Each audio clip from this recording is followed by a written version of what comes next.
தசரதன் அரசவை அடைந்து வசிட்டரை வணங்கிப் பெருமை அடைந்த காட்சி. வணக்கம் நண்பர்களே. போன பாடல்ல தசரத மன்னன் யாகம் முடிஞ்சதும் அரசர்களுக்கெல்லாம் பரிசுகள் கொடுத்து சரையு நதியில போய் நீராடினார்னு பார்த்தோம். இப்போ அந்த மன்னர் தன்னுடைய அரசாட்சிக்கு, தன்னுடைய குலத்துக்கு வழிகாட்டிய ஒரு மகாஞானியை எப்படி மதித்தார்னு பார்க்கலாமா?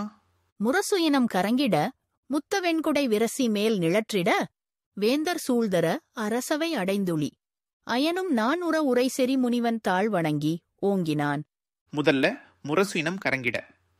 அதாவது முரசு அப்படிங்கிறது வெறும் ஒரு இசைக்கருவி இல்லை.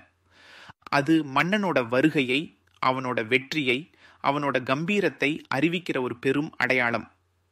அப்படிப்பட்ட முரசுகளும் அதோட இனமான மத்த வாத்தியங்களும் சேர்ந்து முழங்கி மன்னரோட வருகையை ஊருக்கே அறிவிச்சதாம். அடுத்தது முத்த வெண்குடை விரசி மேல் நிழற்றிட.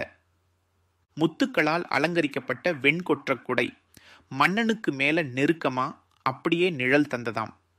வெண்கொற்ற குடைங்கிறது அரச சிம்மாசனத்தோட ஒரு அடையாளம். அதுவும் முத்துக்களால் அலங்கரிக்கப்பட்டு அப்படியே விரசி நெருக்கமா நிழல் தர மன்னனோட கம்பீரம் பன்மடங்கு பெருகுது. வேந்தர் சூழ்தர. மன்னரை சுத்தி அவரோட சிற்றரசர்களும் மற்ற அரசர்களும் மந்திரிகளும் பிரபுக்களும் சூழ்ந்து வந்தாங்க. ஒரு மன்னனோட அதிகாரம், அவனோட செல்வாக்கு, அவனோட பெருமை, இதெல்லாம் அவரை சுத்தி இருக்கிறவங்க எண்ணிக்கையிலையும் அவங்க தகுதியிலையும் வெளிப்படுது இல்லையா? இப்படி பெரும் ஆரவாரத்தோட கம்பீரத்தோட அரசவை அடைந்துழி மன்னர் தன்னோட அரசவைக்கு வந்து சேர்ந்ததும் ஐயனும் நான் உற உரை செறி முனிவன் தாழ் வணங்கி. இதைத்தான் நம்ம உன்னிப்பா கவனிக்கணும். அயனும் நான் உற அப்படின்னா அயன்கிறது பிரம்மா, படைப்பு கடவுள். அவரே நாணம் அடையிற அளவுக்கு, இல்லைன்னா அவரே வியப்பு அடையிற அளவுக்கு உரை செறி முனிவன். பெரும் புகழ் வாய்ந்த பலரும் புகழும் அந்த வசிட்ட முனிவருடைய தாழ் வணங்கி பாதங்களை வணங்கி ஓங்கினான் தசரதன் பெருமை அடைந்தானாம். ஒரு சக்கரவர்த்தி அத்தனை கம்பீரத்தோட, அத்தனை செல்வத்தோட, அத்தனை அதிகாரத்தோட அரசவைக்கு வந்தவர் தன்னுடைய குருவோட பாதங்களை வணங்கி பெருமை அடைந்தார்னு கம்பர் சொல்றாரு. தசரதனுக்கு அந்த வசிட்ட முனிவர் யாரு? குலகுரு. அது மட்டும் இல்லாம இந்த யாகத்தையே நடத்த சொன்னவர், ராமன் அவதரிக்க காரணமானவர்.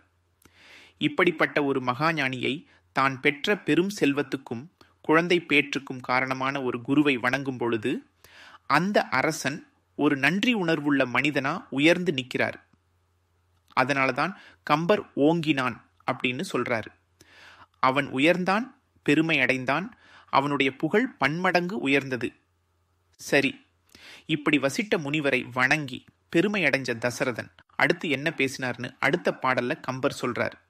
பொறுத்திருந்து கேட்போம்.